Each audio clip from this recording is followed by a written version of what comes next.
2025 ஆண்டு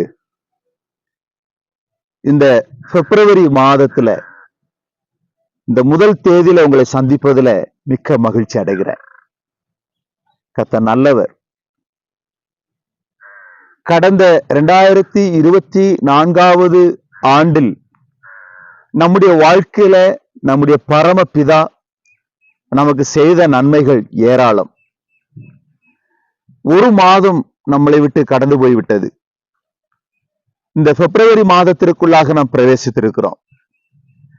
ஆனால் நம்முடைய வாழ்க்கையில அநேக ஆசீர்வாதங்களை நம்முடைய கர்த்தர் நமக்கு நிறைவாய் தந்திருக்கிறார். நாம் அதை பெற்றிருக்கிறோம், அனுபவித்திருக்கிறோம். இந்த நாளில ஒரு வாக்குத்தத்த வார்த்தையோடு கூட உங்களை நான் சந்திப்பதில் மிக்க மகிழ்ச்சி அடைகிறேன். 1 பேதுருக்கு எழுதின நிருபம் அதனுடைய 5வது அதிகாரம் அதனுடைய 7வது வசனம் இப்படியா சொல்லுகிறது: அவர் உங்களை விசாரிக்கிறவர் ஆனபடியால் உங்கள் கவலைகளை எல்லாம் அவர் மேல் வைத்து விடுங்கள். அவர் உங்களை விசாரிக்கிறவர் ஆனபடியால் உங்கள் கவலைகள் அனைத்தையும் கர்த்தர் மேல் வைத்து விடுங்கள் என்று அப்போஸ்தலனாகிய பவுல் சொல்லுகிற ஒரு காரியம்.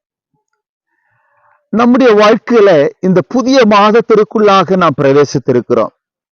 ஒரு கவலையோடு கூட தான் நாம் பிரவேசிக்கிறோம். ஸ்தோத்திரம். என்ன செய்வது?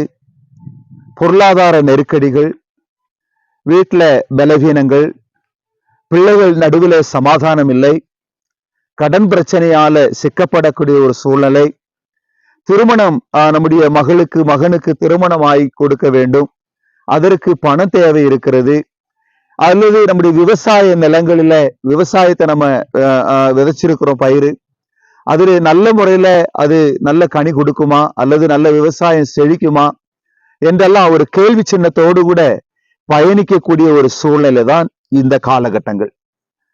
ஆனால் ஆண்டவருடைய வார்த்தை அங்கே சொல்லுகிறது, ஸ்தோத்திரம், அவர் உங்களை விசாரிக்கிறவர் ஆனபடியால் உங்கள் கவலைகளை அவர் மேல் வைத்து விடுங்கள். என்னுடைய ஆண்டவராகிய இயேசு கிறிஸ்து உங்களை பார்த்து சொல்லுகிற ஒரு காரியம், உங்களுடைய எல்லா கவலைகள் எதுவா இருக்கட்டும் நீங்கள் தேவ சமூகத்துல இறக்கி வையுங்கள்.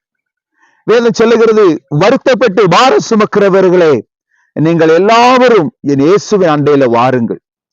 இயேசு அருகில நீங்கள் வரும் பொழுது உங்களுடைய வருத்தங்கள், உங்களுடைய பாரங்கள், உங்களுடைய கவலைகள் அனைத்தையும் தேவ சமூகத்துல நீங்கள் இறக்கி வைக்கும் பொழுது நிச்சயமாக உங்களுடைய எல்லா கவலைகளையும் இயேசு மாற்ற போதுமானவர். என்னுடைய கர்த்தர் உங்களுடைய வேதனைகளை மாற்ற போதுமானவர். ஆகையினாலதான் ஸ்தோத்திரம், ஒருவனை அவன் தாய் தேற்றுவது போல நான் உங்களை தேற்றுவேன், நீங்கள் எருசலேமில் தேற்றப்படுவீர்கள். இந்த புதிய மாதத்திற்குள்ளாக கடந்து வந்திருக்கின்ற ஒவ்வொரு கர்த்தருடைய பிள்ளைகளையும் பார்த்து நான் சொல்லுகிற ஒரு காரியம், உங்களை தேற்றுகிற ஒரு ஆண்டவர் உண்டு. உங்களுடைய பாரங்களை சுமக்கிற ஒரு ஆண்டவர் உங்கள் அருகாமையில உண்டு. உங்களுடைய தேவைகளை நிறைவேற்றி கொடுக்கிற ஆண்டவர் உங்கள் அருகாமையில உண்டு.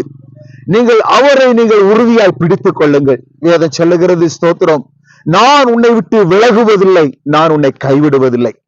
நம்முடைய கர்த்தர் நம்மளை கைவிடாத ஆண்டவர், நம்மளை ஒருபோதும் விட்டு விலகாத ஆண்டவர். அவர் ஸ்தோத்திரம், ஒருவேளை இந்த உலகத்திலே அல்லது இந்த பூமியில நம்முடைய சொந்த பந்தங்கள் கூட நம்மளை விட்டு விலகி போய் விடுவார்கள்.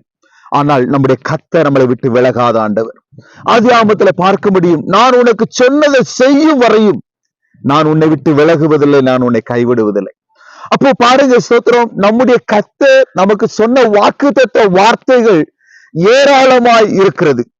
அனைத்து காரியங்களையும் நாம் நினைத்து பார்க்கும் பொழுது கர்த்தர் நம்முடைய வாழ்க்கையில செய்வார் என்கிற ஒரு நம்பிக்கை நமக்குள்ளாய் கடந்து வர வேண்டும். ஆனால் பல நேரங்களிலே நமக்கு கவலை இருக்கிறது. ஒரு பகுதியில நம்ம விசுவாசிக்கிறோம், ஆண்டவர் நிச்சயமாக செய்வார் என்று. ஆனா மற்றொரு பகுதியில நம்ம இப்படி விசுவாசிக்கிறோம், எங்க செஞ்சிட்டாரு, இது வரைக்கும் செய்யவே இல்லை அப்படிங்கிற ஒரு சந்தேகத்தின் அந்த வாயிலாகவே பயணிக்கிறோம். ஆனால் ஆண்டவருடைய வார்த்தை சொல்லுகிறது, அவர் உங்களை விசாரிக்கிற ஒரு தகப்பன்.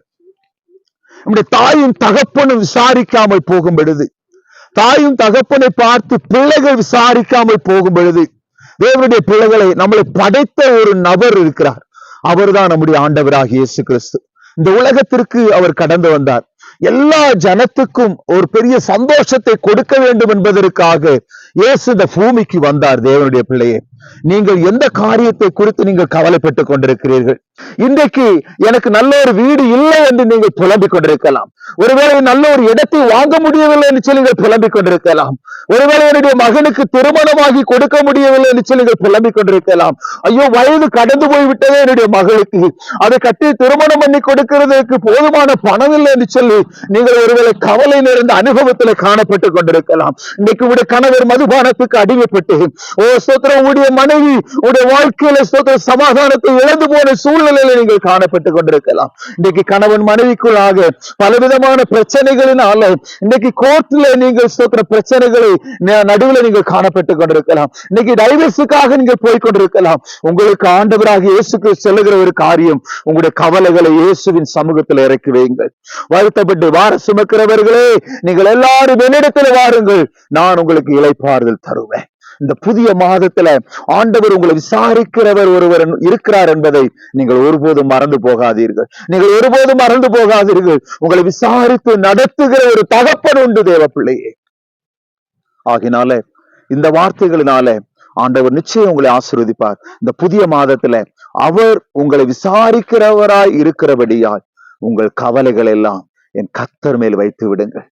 ஒருவேளை உங்களுடைய மகனை குறிச்ச ஒரு கவலையா இருக்கலாம், ஒருவேளை உங்களுடைய மகளை குறித்த கவலையா இருக்கலாம், ஒருவேளை கடன் பிரச்சனை என்கிற ஒரு கவலையோடு கூட நீங்கள் காணப்பட்டு கொண்டிருக்கலாம்.